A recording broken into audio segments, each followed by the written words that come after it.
Muy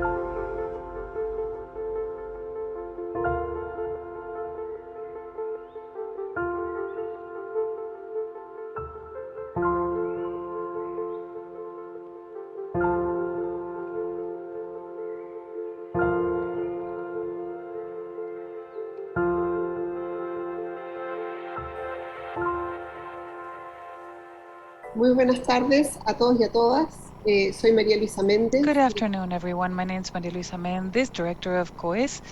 On behalf of COES, I'd like to offer you the warmest welcome to our conference, International Conference for Social Cohesion in Turbulent Times.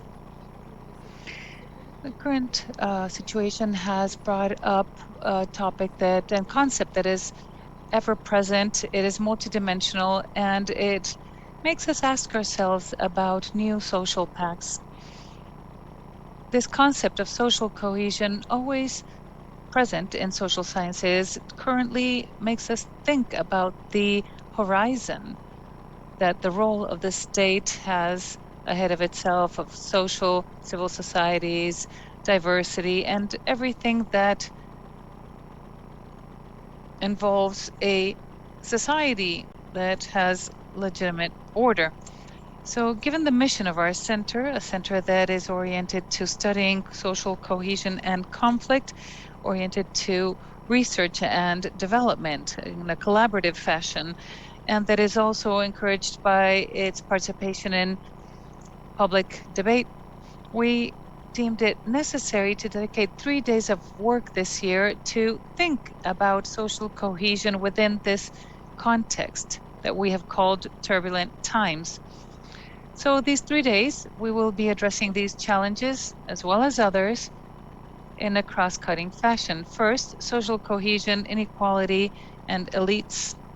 The second is urban mobility, diversity, and social cohesion. The third is gender economy of care and social cohesion. The fourth is environmental challenges, communities in these times of territorial transformation and decentralization. The fifth is social cohesion and equality. The sixth is urban training, finally social capital, and last but not least, social participation, among others.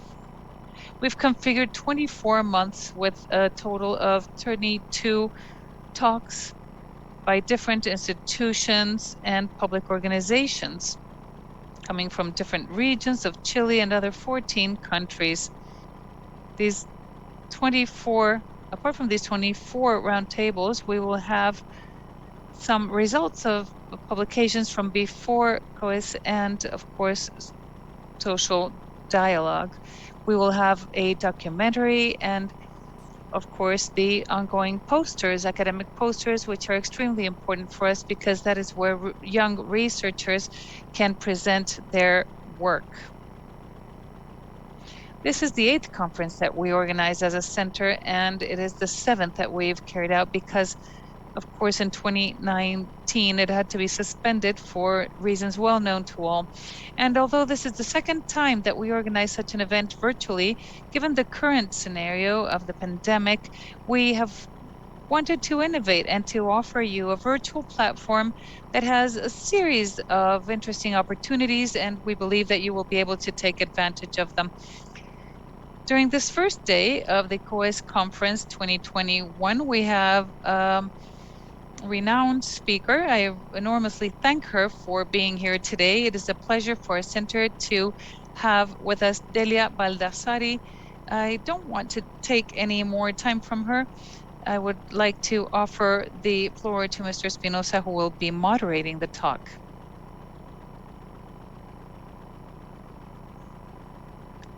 Thank you, Maria Luisa.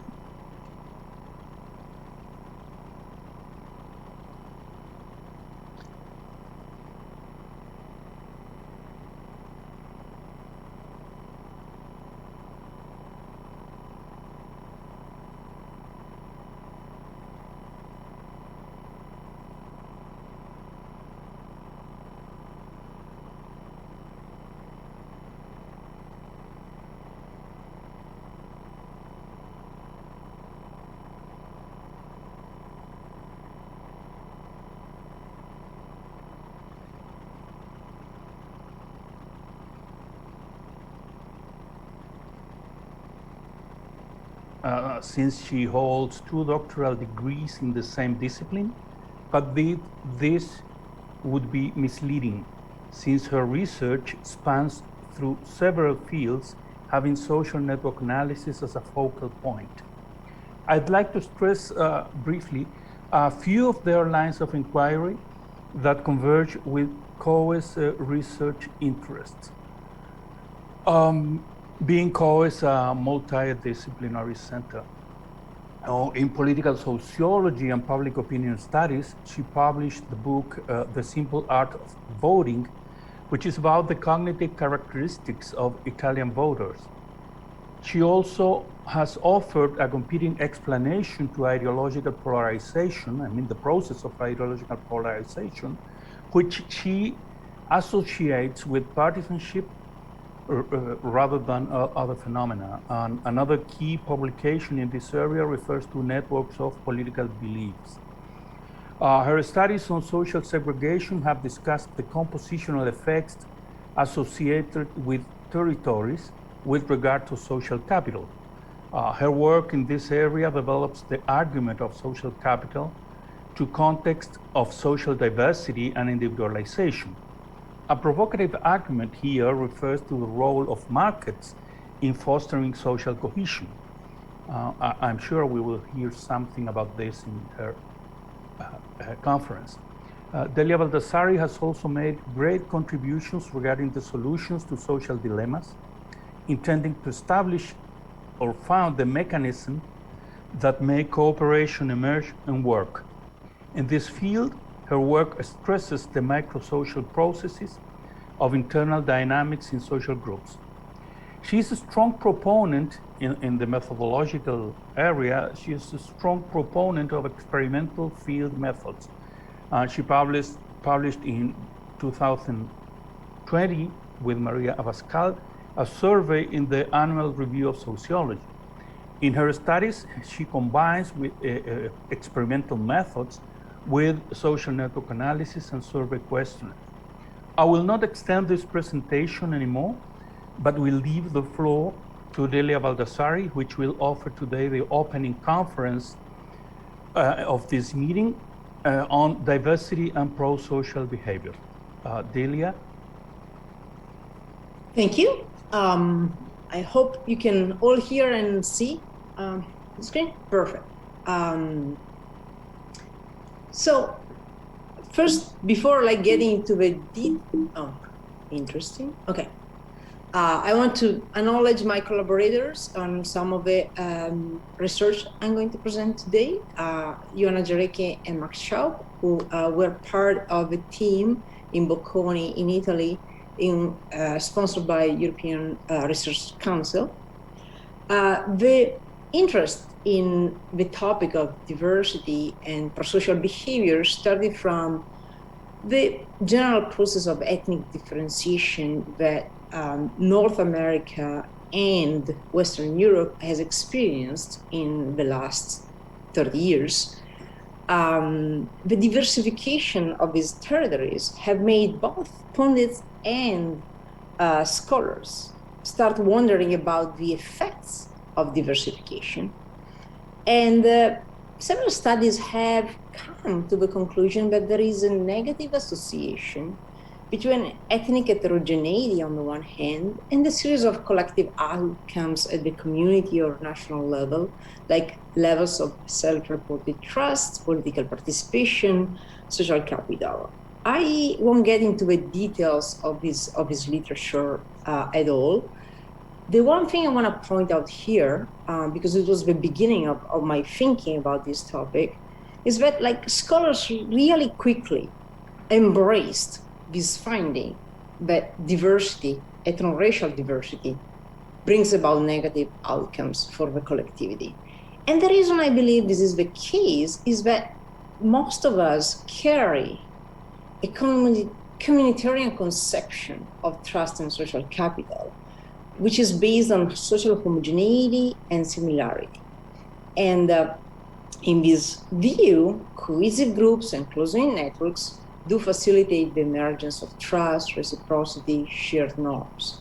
From this perspective, it does make sense to then think that as our communities become more diverse, as people start speaking different languages and so on, these social networks break down, the social norms are not shared anymore, and therefore the overall levels of trust and social capital might be undermined. However, I also want to point out that already in almost 200 years ago, Durkheim pointed out that we do live in complex societies characterized by differentiation, heterogeneity, processes of individualization. And in his view, in this type of societies, prosociality relies on interdependence and division of labor, rather than cultural similarity and mutual acquaintanceship. So what I did in my research is like just to forget about what brings about trust in homogeneous society and just ask the question, how does prosocial behavior extend beyond in-group boundaries in multi-ethnic societies? Starting from the observation that we do live in multi-ethnic societies, at least like most of us, and things are not really going super badly, so there must be ways in which people manage to overcome in-group boundaries. And what I'm going to talk about today are a few results from my research. I will start like mentioning some findings at the micro level about the role of market integration in fostering prosocial behavior. And then I will actually dive into more micro level dynamics in which we try to dissect what constitutes intergroup contact into 3 different steps. And by doing this, we managed to distinguish between the opportunities for encounter and the actual decision to enter into relationships with outgroup members, as well as the actual effects of intergroup contact person. Starting from the macro perspective, I found very inspiring in my own work this research that was launched like 20 years ago by a very interdisciplinary group of scholars on the foundations of human sociality. And what these scholars did was to ask what could explain cross-cultural variation in prosocial behavior, and they did it by playing a series of behavioral games in 15 different societies, ranging from hunter-gatherers to Western communities. And they did find that individual level economic and demographic variables do not explain levels of prosociality. What they do find, and they were quite surprised at first, was that differences across societies were explained by their level of market integration. Here understood as how much people rely on market exchange in their daily lives. And their finding was that the more market integrated societies, the greater the level of prosocial behavior they found. And the reason they advanced for this finding is that the more frequently people experience market transactions, the more they will also experience abstract sharing principles concerning behaviors towards strangers. As counterintuitive as it might sound, the idea here is that like the need of exchanging goods and other services might have pushed people to go beyond their in-group boundaries and start interacting with others. Similar idea was actually framed in sociology by Yamaguchi first, and called like labeled the emancipatory theory of trust. And in Yamaguchi's work, the idea here is that we do find greater generalized trust in individualistic societies. And his comparative work was mostly based in the US and Japan. And his point was like that in collectivistic societies like Japan, the intense group ties that are very typical of this society do prevent trust from developing beyond group boundaries, while people in the US that are constantly pushed to move to different cities, change jobs, change their lifestyle, and so on, they are actually pressed to actually trust a greater group of people and unknown individuals. Similar idea in Hermisch and Gambetta in a very nice study, longitudinal study, in which they showed that people who are less embedded in family network and that were had experienced uprooting events like a divorce were more likely to trust strangers. So from this, I get this idea that like people might actually be pushed by necessity out of their group boundaries, and markets might actually be one of the driving forces for this. So one of my studies years ago was to actually try to see if we could actually find that market integration explains prosocial behavior, not in comparing different societies, but within a single society. And to study within cultural variation, I did carry out a lost letter experiment in Italy. A lost letter experiment is very simple. You have sealed, addressed, but stamped and mail letters, and they are dispersed in public spaces. It could be sidewalks, storefronts, parks, and so on. And passersby can either ignore these letters or destroy them, or be nice and do something prosocial, which is to pick them up and mail them. So the rate of return of the letters could be used as an obtrusive behavioral measure of prosociality at the community level. So what I did was to disperse around 6,000 letters in a representative sample of almost 200 communities in Italy, which were sampled for some face-to-face interviews. And what I found was indeed that rates of the return did vary within like the country, and they vary as a function of, here I'm presenting 3 different measures of market integration: the proportion of people active in the labor force, the private to public employee ratio, and an index, historical index of economic growth. In all cases, the idea here is that at the community level, the more market integrated the society is, the greater the level of returns in letters, and therefore prosociality. I also did another thing. So I did randomize the recipients of these letters, and some were Italians. Another recipient was Mohamed Hassan, an immigrant from Northern Africa, given the name. And then I had a member of parliament and a professor. And here's what I found in terms of return rates. On average, both the Italian citizen and Mohamed Hassan, an immigrant, get more or less the same amount. Professor a bit more, and members of parliament, they really don't get any letters back. The interesting thing for me, for the type of conversation we are having, is like both Italian and immigrant got the same return rates. And in the further analysis, I'm also showing here, you have blue is the return rate for Italians, and red is the return rate for Mohamed Hassan. And for them, you see the same trend. You see that return rates for immigrants also go up as a function of the level of market integration of the societies, suggesting that essentially prosociality doesn't simply extend as a function of market integration, but also extends beyond in-group boundaries. Obviously, this is like correlation analysis to some extent, despite the experimental component, and it is at the macro level. But to me, actually, is a sign that this intuition that economic interdependence might be a primary force to create opportunities for intergroup contact that go beyond the in-group is a suggestive idea. And this also hints to the importance of going beyond measures of trust or solidarity and just capture strategic interaction in economic settings.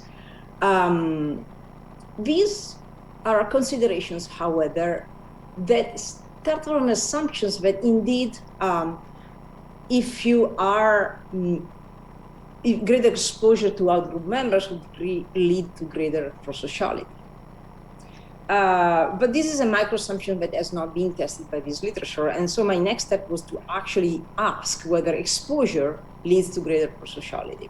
because this is the preamble of these theories of the effects of market integration. So what literature suggests, you probably are all familiar with contact theory, is that the sustained and positive interactions with outgroup members in general tend to reduce prejudice, especially under optimal circumstances, which is equal status in the relationship, repeated interaction, common goals, and so on and so forth. There is a lot of experimental evidence in support of contact theory, and this has been going on for at least 60 years. However, there is also scholarship arguing that indeed contact between different ethnic groups, especially in context of competition over scarce resources, might end up exacerbating group threat and conflict. So the validity of contact theory, especially in the wild, in the real life, is not like fully believed to be the case, and indeed by everybody. And indeed, like the scholars I mentioned at the very beginning of my talk, that actually see a negative relationship between diversity and group outcomes, they actually rely on this group threat theory to argue, to sort of like explain their findings. If we actually look at more recent research on this topic, and with a specific focus on intergroup contact in real world settings, there is again a lot of support in favor of contact theory. And there are a series of studies that are very well done, in which they exploit randomization to either homogeneous or heterogeneous settings. For instance, in using random assignment to mixed versus homogeneous schools and dorms. There was an experiment in which they set up a soccer league and they assigned some players to homogeneous teams and to heterogeneous teams. Other studies that exploit randomization of roommates in the army and again in the university setting. All these studies do suggest that interaction in a variety of social and occupational settings lead to greater intergroup prosociality. People who are assigned to mixed teams, outgroup roommates, battalions in the army, they all report lower prejudice after a period of interaction. They all report having friends, multi-ethnic friends years after. They all, in several cases, they report like ending up leaving or even marrying someone of a different ethnic group. So essentially the empirical evidence from these type of studies, that are pretty good in terms of causality, once again suggests that contact might actually ends up like leading to lower prejudice and discrimination. However, there is also a lot of evidence suggesting that there is persistent discrimination in hiring, housing, and other markets, and in a series of everyday settings. And it's of the same, like very high quality, relying on audit and correspondence studies, even toward second and third generation immigrants, for instance. So one might actually start seeing this set of findings as being at odds. But if you think carefully, the first set of experiments I'm talking about, they are actually talking about what's the outcome of contact. When people are pushed together, randomly assigned to groups, what comes out of it? Rather, in the second set of studies, we are talking about the point of entry of a relationship, like people's decision to hire or sublet or hang out with outgroup members. So essentially, these studies are pointing to two different moments of outgroup exposure. The first is about actual contact, the second is about selection of interaction partners. And indeed, if we start reasoning in this way, there is a bunch of literature from the people studying the negative effects of diversity, suggesting that social networks, the group of people are exposed to, have a very important mediating role. And actually, most of the studies that relate diversity to negative outcomes do actually recognize that people who live in diverse communities and have a diverse network of friends and acquaintances do actually report higher level of prosociality than everybody else. It is instead like the segregation in networks, and especially like people who end up living in diverse places but maintain homogeneous social networks that are displaying lower levels of trust and social capital. And indeed, there is also evidence, however, that individuals do self-selecting to do diverse or homogeneous communities based on their prosocial attitudes. So the bottom line here is to step back from this general consideration of contact theory and instead like start thinking about the process of outgroup exposure in 3 steps. And the first has to do with the macrostructural factors that might create opportunities for contact. And what I mentioned before, the role of market integration could be one of them, and I believe is a driving force. The second is simply geographic opportunity. If you live in a diverse neighborhoods, it's much easier to meet and become acquainted with people of different ethnic groups. If you live in a very homogeneous environment, that's very hard. And then after we consider these macrostructural factors, there are 2 steps that at the micro level that are very important to consider and to tell apart, to disentangle. One is the process of selection into relationship with non-white etnics, which in itself contributes to the creation of social networks. So if you are open to interactions with our group members, you're also more likely to make friends, and these friends are more likely to introduce to other people who are not of your same ethnic group, and this creates some sort of like set of opportunities for future intergroup contact. And then there is what happens in this final step, which is the actual moment of intergroup contact. So with this distinction in mind, we set up a large data collection in Italy. What we did was to focus on the city of Milan and sample people from diverse neighborhoods, neighborhoods that had relatively around average levels of immigration. And we did select both native Italians as well as true immigrant groups, Filipinos and Moroccans. This is just a map of the places we selected. We didn't rule out many areas, but those that were strongly homogeneous and strongly heterogeneous were really like left out. Most of the neighborhoods were included, and they range from 7% immigration to I think 21%, and the average immigration in Milan is around 14. So we did actually essentially focus our study on people who experience like diversity on a daily basis by living in diverse neighborhoods. And then we invited them to participate in a series of lab in the field behavioral activities. And one of the major things that we introduced in these activities is to actually disentangle the process of selection and the process of interaction, as I was mentioning before. So we do study how people make choices in terms of who they want to interact with and how they behave in a series of activities with both in-group and out-group members. And then we also try to go beyond the mere out-group identification by telling people not only that they were interacting with someone who was born in Italy and lives in Milan, or someone who was born in Morocco and lives in Milan, but we also told them about the level of the economic and social integration of these people. We told them whether they were volunteering in the local church, or whether these people hold a job and which type of job they had.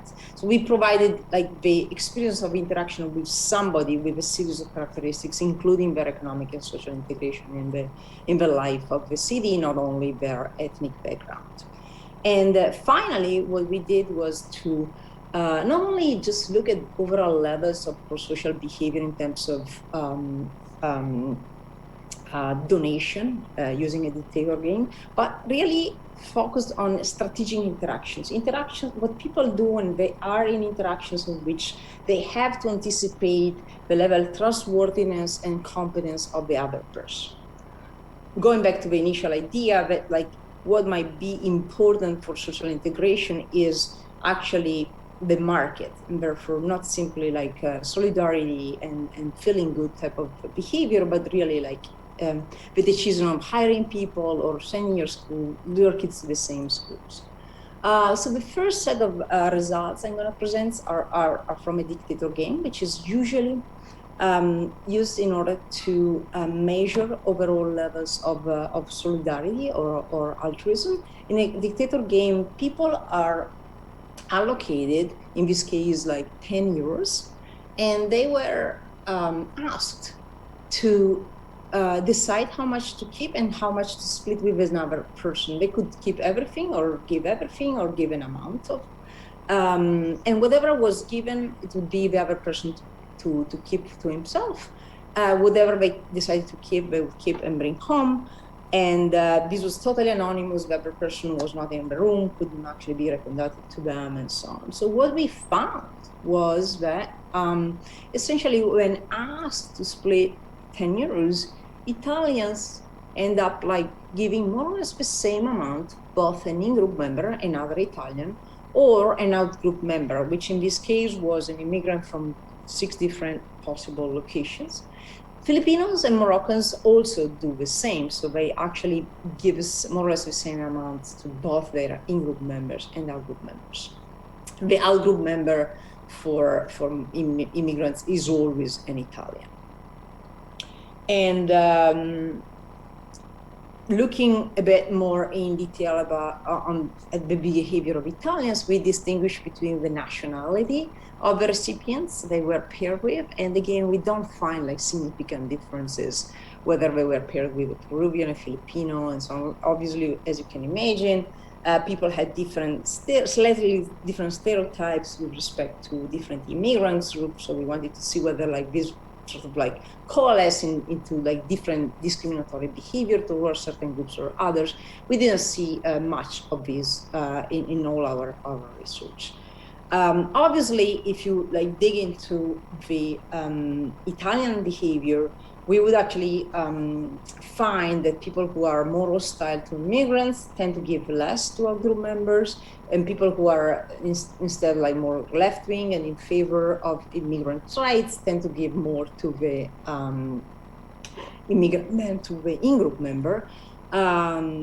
Overall, like around 60% of people gave exactly the same amount, both a member of their own group and an immigrant.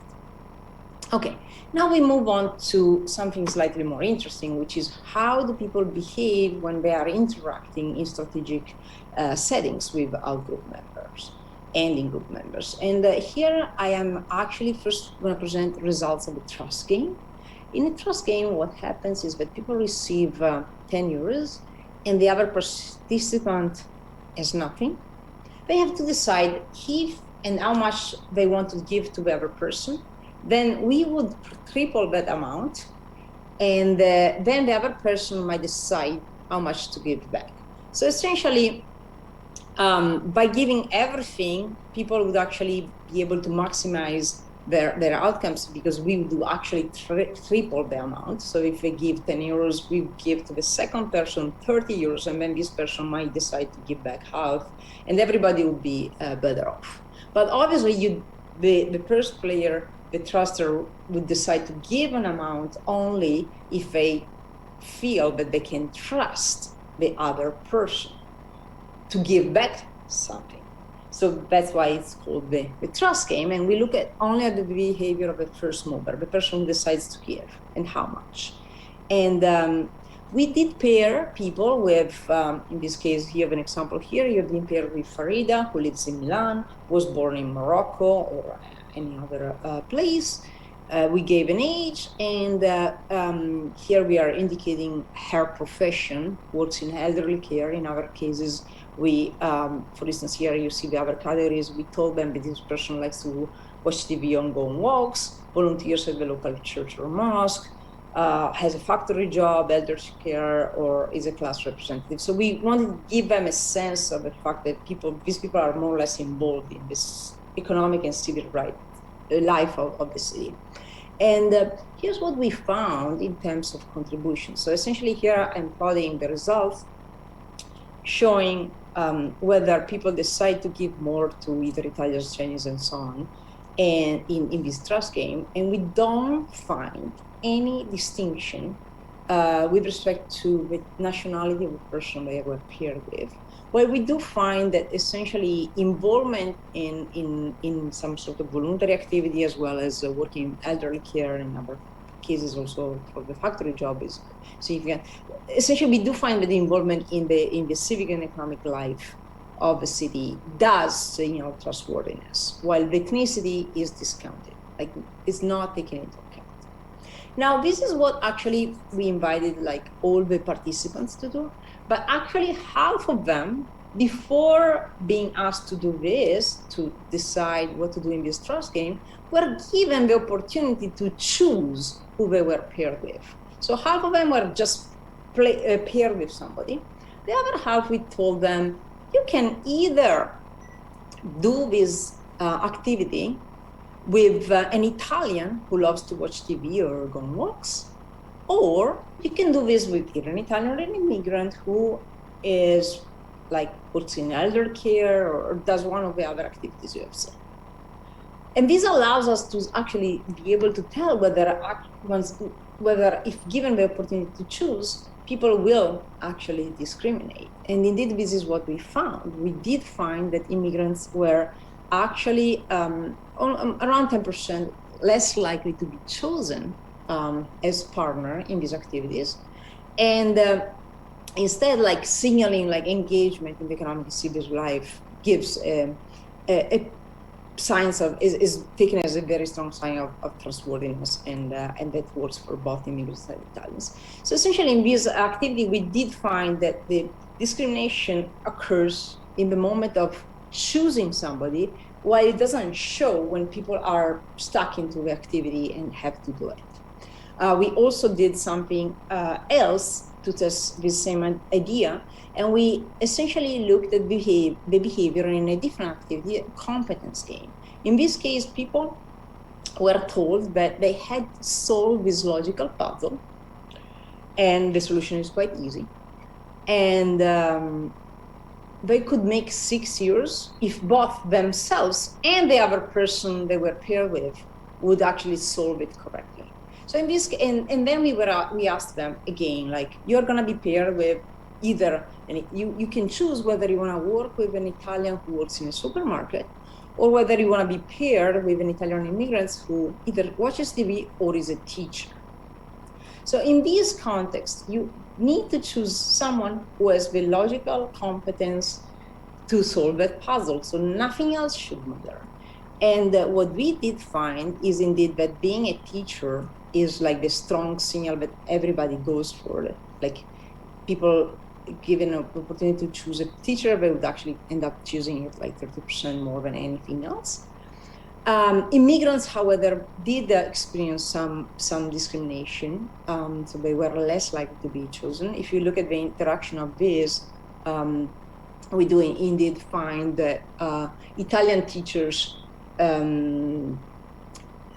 are chosen much more than immigrant teachers, but immigrant teachers are favored over Italians that work in a supermarket. So essentially, in this competence game, we do document in the choice moment the persistence of discriminatory behavior in the choice of the partner. However, like the expertise does matter as well.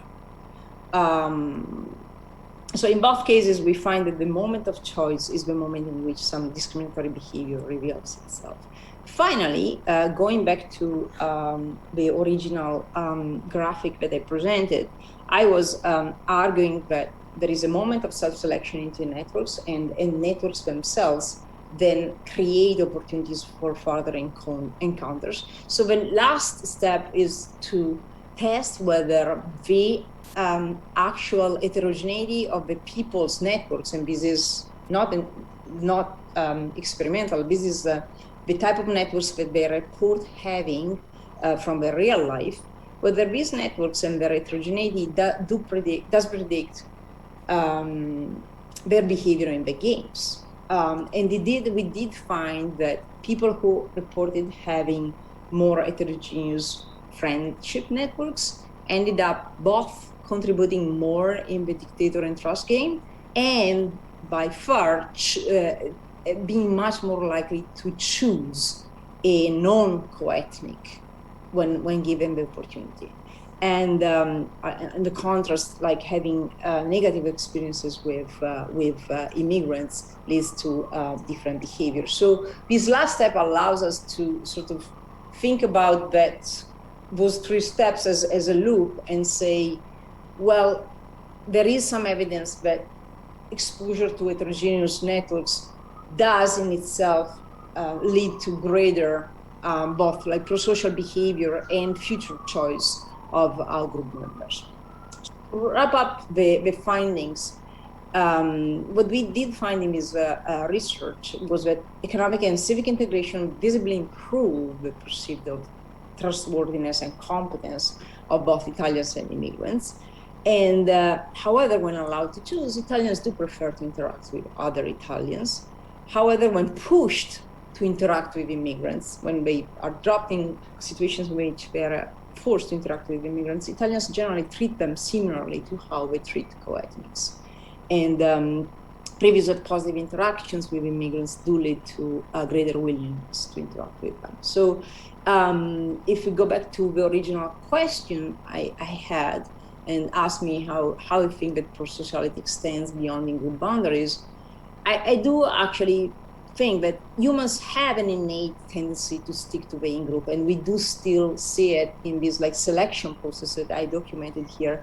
But however, they do in contemporary urban settings, especially, people cannot satisfy their material needs within their familiar networks, and are often pushed outside their comfort zones to constructively interact with unknown others. And when this like happens, their behavior in these interaction settings is essentially pretty constructive and leads to further interactions.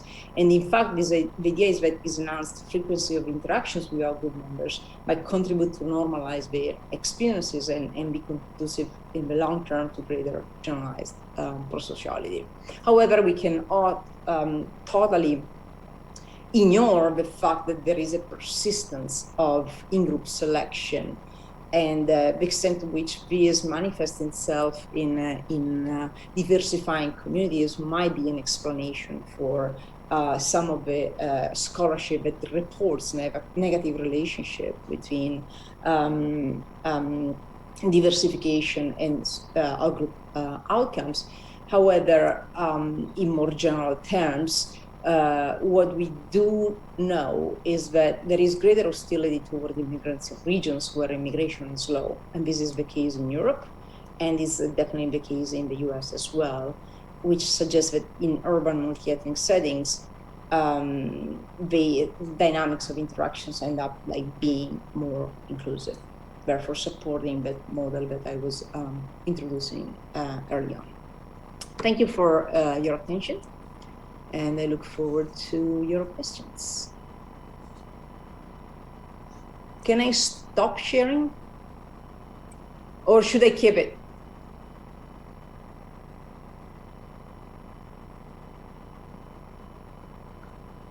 Richard?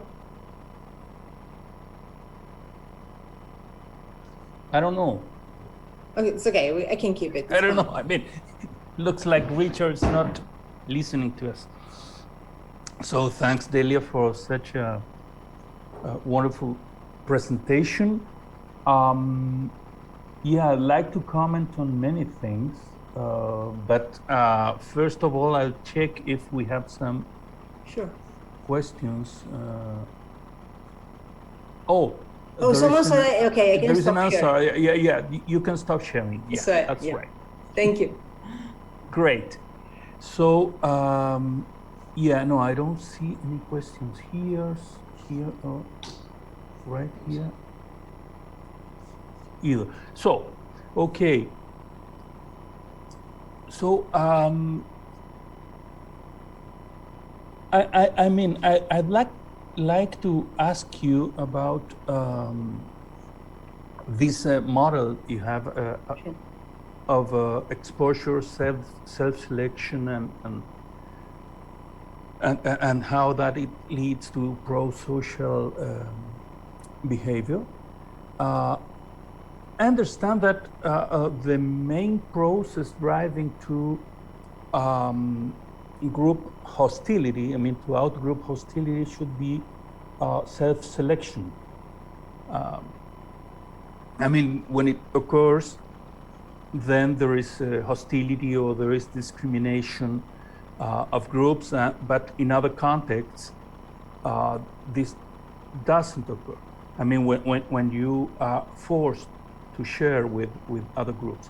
So I wonder if you can speculate, or have you done some research about which contexts favor this type of group contact? Are there any activities that foster intergroup contact? Are there other forces that drive these type of contact? Another comment I had or commentary, yes, is regarding the. You make some assumptions, I guess, about which are the significant social divides in a society. I mean, in this presentation, you express nationality, occupation, and some cultural markers, such lifestyle, religion. I mean, I wonder why you left gender out of this type of consideration, or maybe age, or even ideology. So what would be your idea or your reflection or your thoughts on how to go or how to have an approach to significant social divides in a society? So I guess I will stop there. But wonderful. I appreciate your presentation. Yeah, thanks for these questions. They are both like super important, super nice. So with respect to the context, yes, yeah, I'm not muted. With respect to the context that does facilitate contact, this is the reason why I am suggesting market integration has something to do with it. Not because I'm a big fan of markets. I might be less hostile to markets than other sociologists, but the bottom line here is not like I'm a fan of markets themselves, but the observation here is that that's probably the domain where people are forced to go beyond the boundaries of their in-group, because like they don't have that good or skills to share. Exactly, because markets are places where people with different skills and products come together. That the ethnic boundaries are more likely to be crossed in that context that, let's say, in the romance market, where in many cases people can opt for the in-group, especially the dominant group can just stick around with their own in-group. But that's what. So this is like one intuition. Like markets might be the place where people are pushed primarily. The second thing about context, which is I think important to report here, is that obviously, like some of the studies that I mentioned, do focus on contexts where integration has been relatively successful, like the military or the school system. So if we were thinking in terms of policies, that's probably the most reasonable place to start. To think about, like, essentially, like when you have people who are coming together to do something, learning, playing soccer, or whatever, if you can mix them up, since they have a common goal, which is to have fun in school or to play soccer or to be productive in a work environment, that's likely to be a context where things are going to play out positively, because there is common interest in getting things going. The last thing I would say about context, which is slightly different, but obviously given the interest of the center and some of you, is the institutional political context. And here I have not even mentioned it, but I have done another research, which I found very instructive. We did focus on Eastern Europe, Eastern Germany, right after the arrival of refugees in 2015-16. So Germany sort of welcomed around 1 million refugees in a year. And for the first time, these refugees were allocated to regions in the eastern part of Germany. And these were regions where literally the level of immigration was like 1.2, 1.3, and it was mostly people from Poland. So at the same time, these are also regions who are very much, where we have observed like a big growth in the alt-right parties. Support for the alt-right parties, even before, obviously, the arrival of refugees. So what we did was to go there and like pick municipalities that had received refugees and match them with municipalities that had not received refugees. We sampled people from these municipalities, had them like play behavioral games and do a bunch of things. And our question was, are the people who were exposed to refugees in their municipality, since the allocation of them was kind of random, were they like, have they become more extreme in their political views? And we found that the answer is no. This was a large-scale study, very, very well conducted, like more than 2,000 participants and so on. We really sampled them in very serious manner, and we found that there, on average, people who were exposed to refugees in their community and people who were not exposed had the same political behavior afterward, reported the same changes in opinions. The one thing that we found that we really, I think it really is very interesting, is that on average, there was no difference between these communities. However, the people who receive, like the people who were exposed to refugees, if these people were left-wing, they became a bit less supportive of immigration. If they were right-wing, they became a bit more supportive.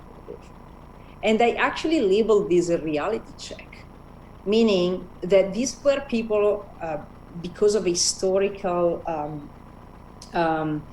politicization of immigration issues, these are people who had strong opinions about immigration and refugees before they arrived, on both sides, pro or against.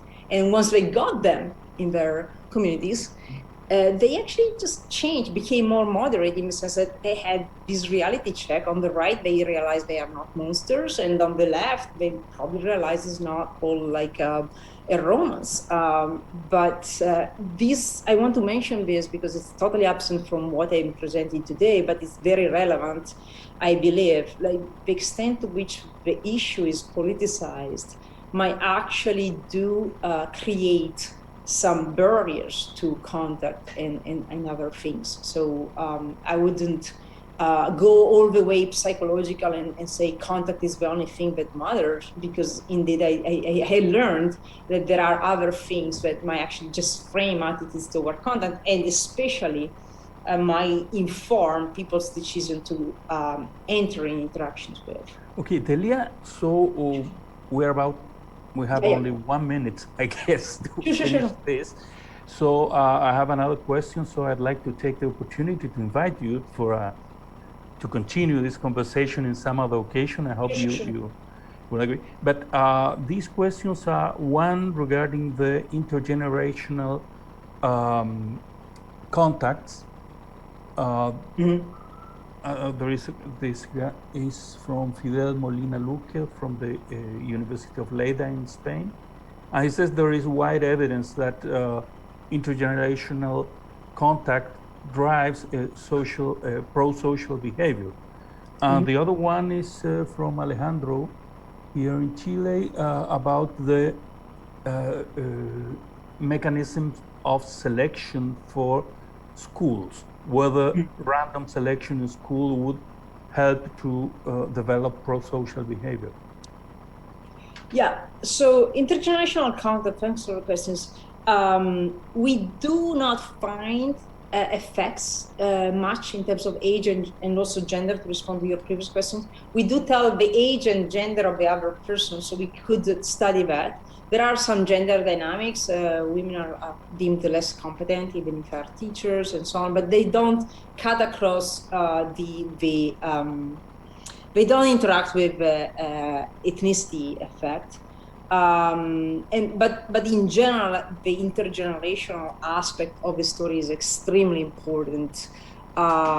We did expect to find more openness among our younger participants, while we didn't really find much of that happening, at least in the behavioral games.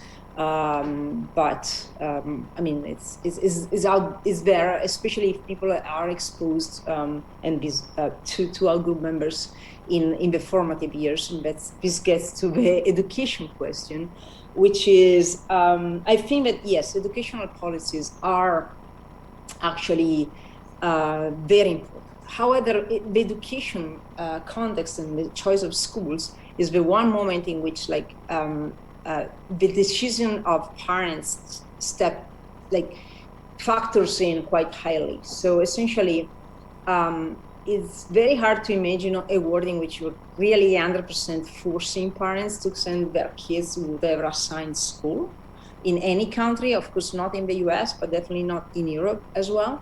So if you are thinking of this in terms of policies, you need to actually structure things such a way that, like, the intergroup contact is not going to be perceived as overwhelming by parents of majority kids. But it is 100% the most effective intervention, because these are kids, their brain is not framed to make discrimination choices unless it's reinforced by the institution. So it's like one moment in which you can really, like, wipe out any residual discriminatory behavior. I stop here because I see that we are running out of time.